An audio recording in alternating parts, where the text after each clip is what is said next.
tetap pelindung kuat atas hak-hak asasi manusia. Saya persilahkan Anda punya Yang waktu baik akan lima kita menit. lanjutkan, yang tidak baik akan kita evaluasi. Satu, perempuan. Dua, cantik. Semangat kematangan bernegara. Selamat malam. Saya langsung ke Bang Adian. Bang Adian, kenapa kemudian PDIP merasa harus perlu menjawab pernyataan itu? Apakah memang menurut PDIP pernyataan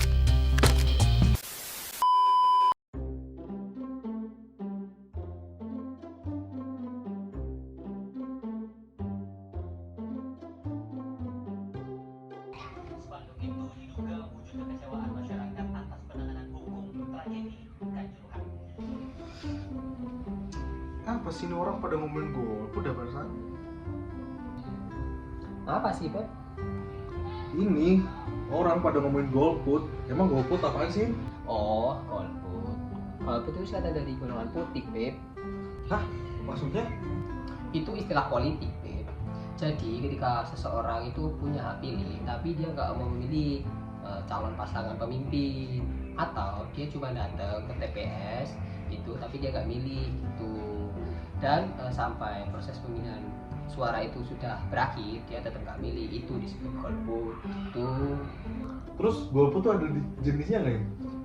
adalah yang pertama itu golput teknis, kedua itu golput pemilihan hantu, golput ketiga itu golput pragmatis, keempat itu golput ideologis, dan kelima itu ada golput politis. Itu Oh gitu ya?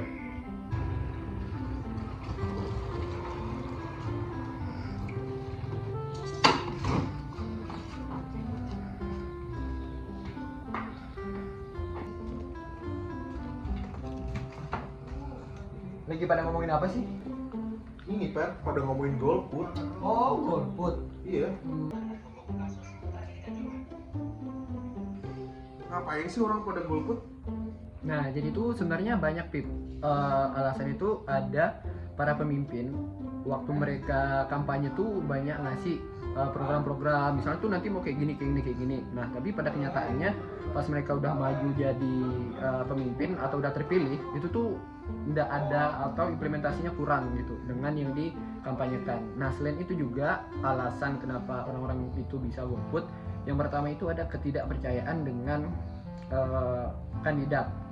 Nah, kemudian ada juga ketidakpuasan terhadap sistem pemilihan di Indonesia, karena kan kita tahu katanya tuh apa namanya, misalnya tuh terbuka. Nah, terbuka tapi itu ternyata ada main orang dalam dan sebagainya. Dan yang terakhir itu kurangnya informasi dari warga negara kita, karena tuh masih banyak yang menganggap kalau pemilu itu kayak tidak penting dan tidak terlalu pengaruh dengan kehidupannya secara langsung gitu, Pip. Nah, dampak dari golput apa deh, Pak? Nah, iya, apa ya? iya apa ya? Gitu doang, nggak tahu. Jadi dampak yang dihasilkan dari golput tuh tidak terdukungnya ada program dari pemerintah, padahal cukup efektif karena kurangnya minat dari masyarakat.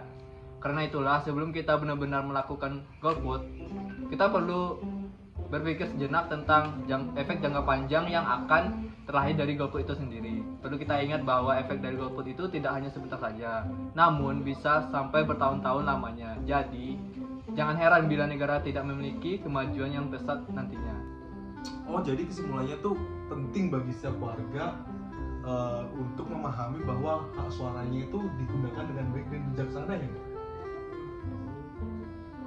Nah, sekarang cobalah kita berpikir secara kritis bahwa penting untuk ikut serta dalam proses pemilihan, untuk kedepannya kita bisa memilih dan mendapatkan pemimpin yang baik, jujur, adil, demi negara kita lebih maju dan berkeadilan.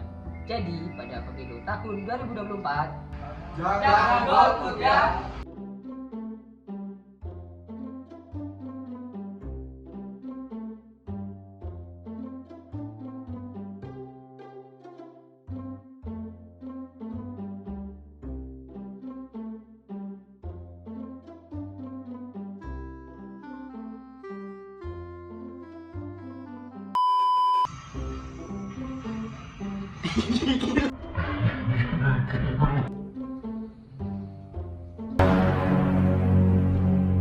jadi pada pemilu tahun 2024, jangan lupa golput ya.